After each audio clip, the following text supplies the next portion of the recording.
Hello guys, welcome back. This is Dr. Cool Auto Fix. In today's video edition here, I'm going to be teaching you guys how to flush the injectors without loosening the injectors or removing the fuel rail. Now this very process here, you can do it on any car, make and model, depends on, all right?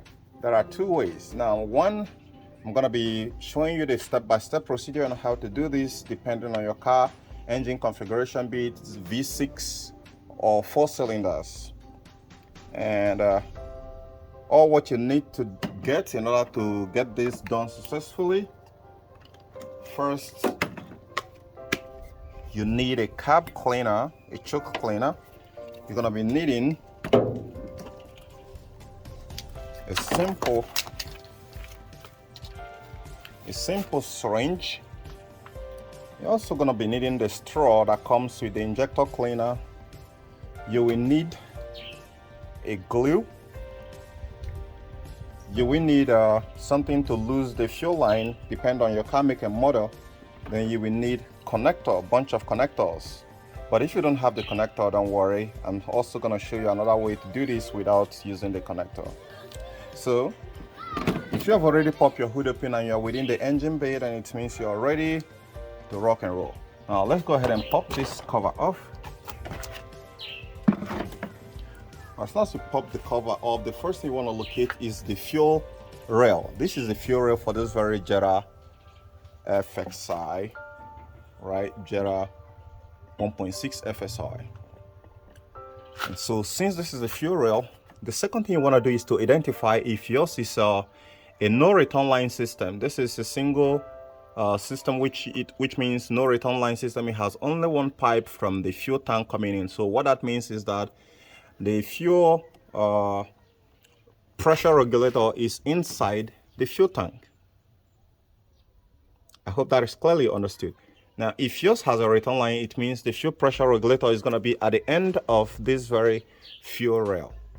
So either ways, if yours is the one that have fuel return line, no problem. I'm still going to teach you how to maneuver it. And if yours have a single line, no return line, I'm also going to teach you a way to be able to do it. So now let's get to it.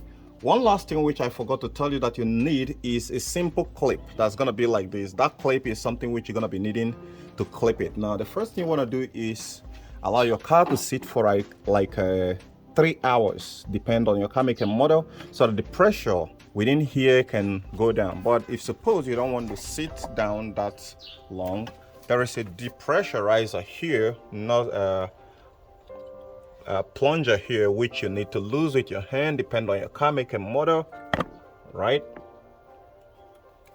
They made it to be hand tight, so don't use plier here. Lose this out. And there is a valve there. You need to just find something to depress it and get a rag to catch it so that it doesn't mess up with the other engine system. So as soon as you do that, then you have depressurized the pressure within the fuel rail. Now let's get to the other side. What you need to do here next is to lose out this one. Depending on your car make. If it is Honda, you might need just to push the clip, or Toyota, you might need to push the clip. Just find a way to unclip the fuel rail from the line, from the fuel line. Now, if yours is the one that have a return line, for this obvious reason, I've actually depressurized this one. You need to look out for this arrow here. There is arrow that shows you that's where the fuel goes in. That is where we need to target when trying to perform this very service. Now, what you want to do next after doing this is to go ahead and pop this guy open, then get the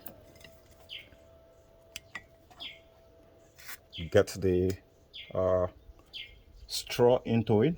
Then you want to get this guy, get a smaller one that's going to fit just about this one. There is a lot of different sizes in different pharma stores, in different pharmacies. So go ahead and pull this guy out.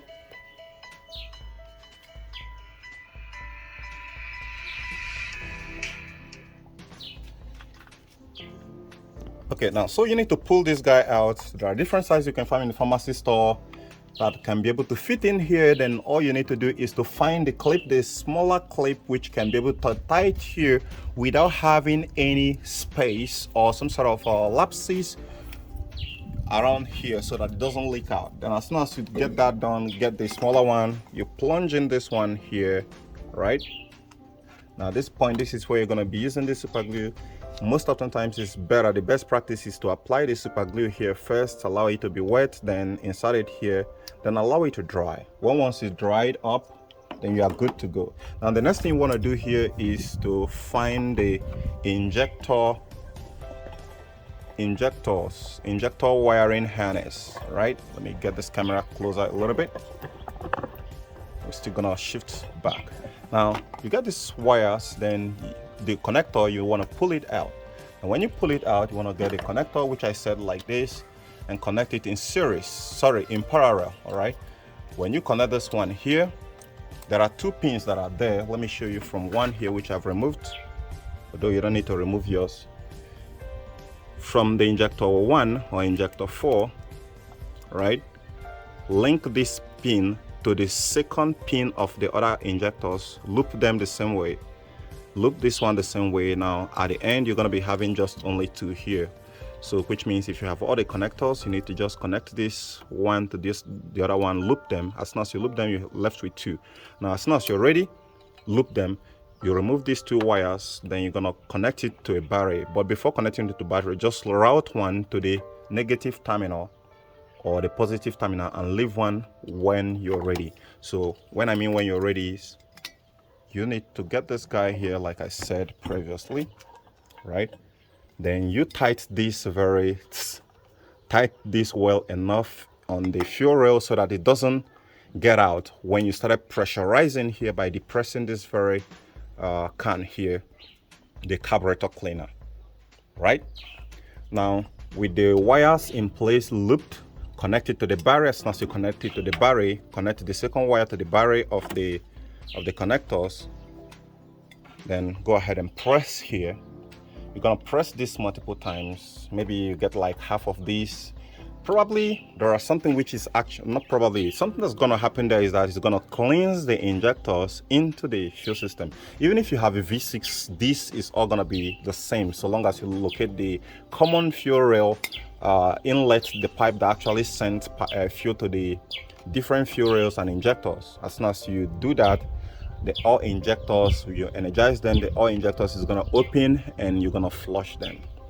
Now it can be quite hectic, right, to get 6, but it can be quite easy though, and to get your way around finding how to connect them, because you're going to take some things apart. The thing here is that we don't want to go ahead to lose this one out in order to save your time and save you the hectic process. That is why we're doing this.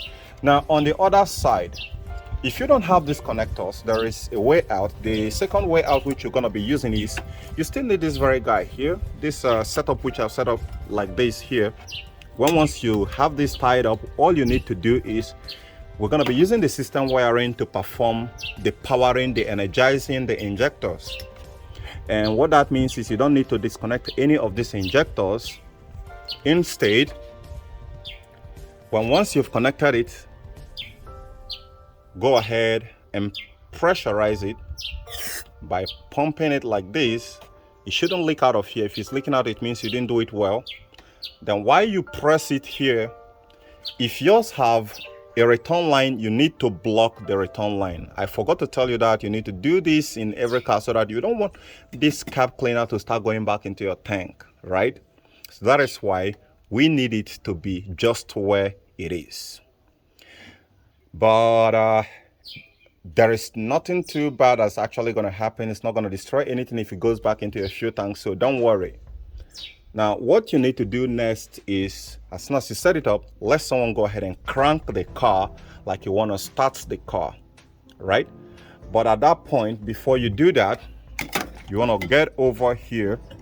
If yours have ignition coil, single point ignition coil, you want to go ahead and disconnect the wirings.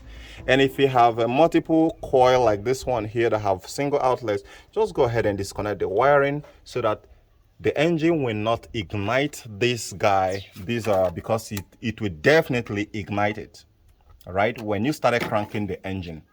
So go ahead and disconnect the wiring and perform the procedure and let someone crank it while the engine, the ECM, energizes and send pulse to these very injectors here. They open, then you flush them. When you're done, go ahead and reconnect it back and reconnect this back, and you are done, right?